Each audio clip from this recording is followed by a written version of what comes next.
do just that on videotape out there.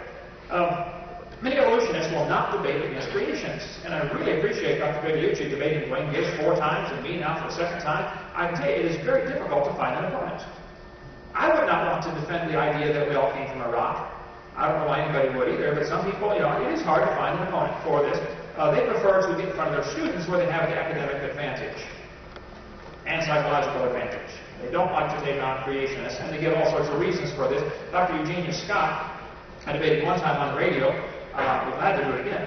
She said, you should not debate creationists because they present a flood of points you don't have time to refute.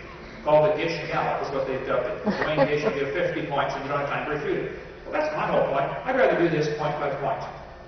And I asked you before if you'd like to do that, and you said, no, you don't have 30 minutes, and we take 30 minutes. Okay, we can do it this way, but during Q&A, maybe we can just go point by point until the point is finished. Okay? They get 100% of class time for all the students, 6 hours a day, all year, for 12 to 20 years, without getting any evidence against their theory, or for creation. So I think, yes, we do give a flood of points, because we only get a short amount of time to get the job done. That does not prove the flood of points is wrong, of course. It's just it's a cop-out saying they give too many points to refute. That is not an answer at all. They say they attract more creationist supporters than scientists. Well, everyone's welcome to come tonight. We're doing this on your university. I'll be glad to go to any university anytime at my expense and debate against evolution. I think students need to hear the other side. And who gets to decide who's a scientist anyway? See, in the evolutionist mind, if you don't believe in evolution, you're not a scientist, and therefore all scientists believe in evolution.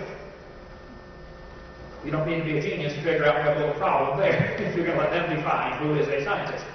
And the public, Eugenia Scott says, the public rarely has the background to understand the complex answers.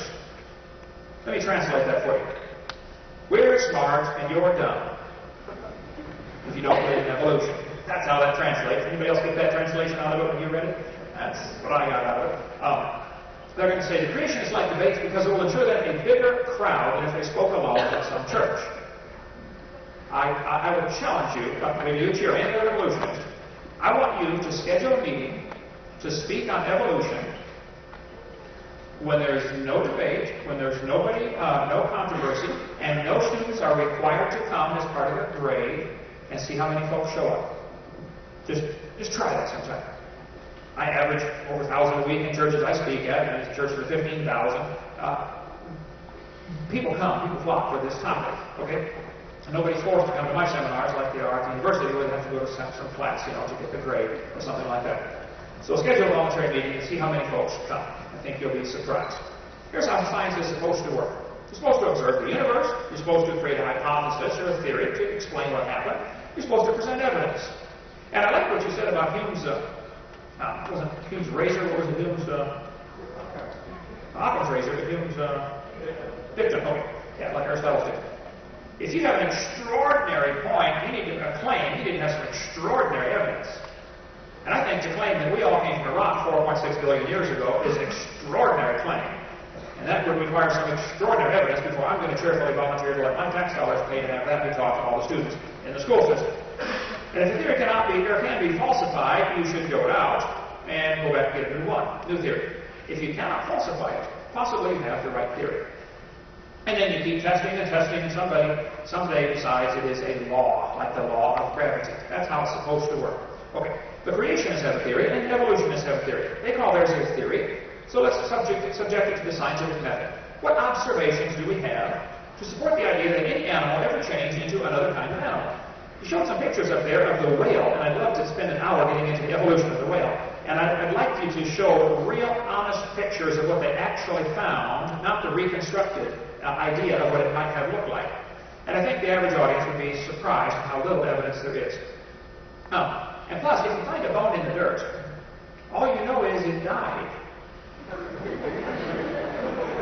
You don't even know where it died. You just know where it ended up getting buried. That's all. That's all you know. And you sure don't know that it had any kids.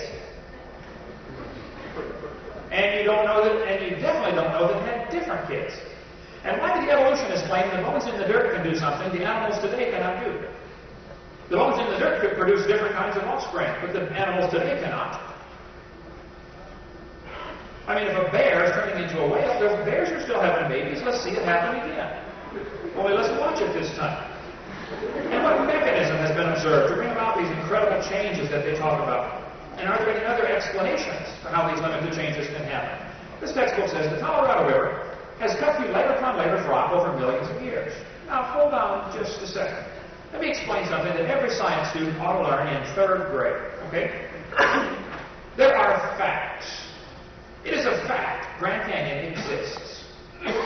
Then there are interpretations of that fact. The creationists have an interpretation, and the evolutionists have an interpretation. The creationist says it formed quickly by lots of water over a little bit of time. The evolutionist says it formed slowly by a little bit of water over lots of time.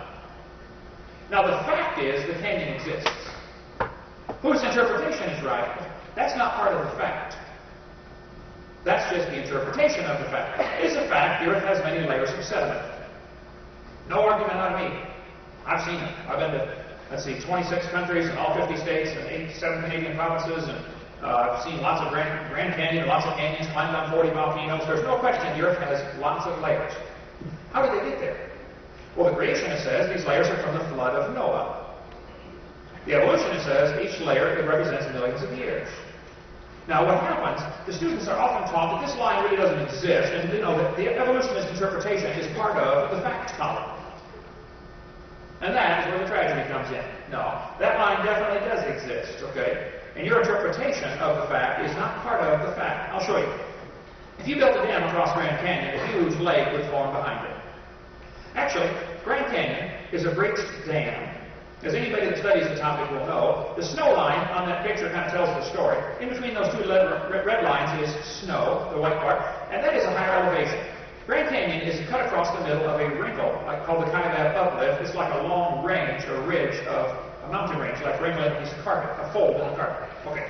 The top of this Kaibab Uplift is about 7,000 or 8,000 feet above sea level. The river enters the canyon 2,800 feet above sea level. Now, that's interesting. The river flows downhill. All known rivers flow downhill. Okay? As the river is flowing downhill, the ground is rising up. Now, let's just study the scientific observations here, okay? The top of the canyon is higher than the bottom. Anybody disagree? Just stop me, son, okay? The river runs through the bottom. Still with me?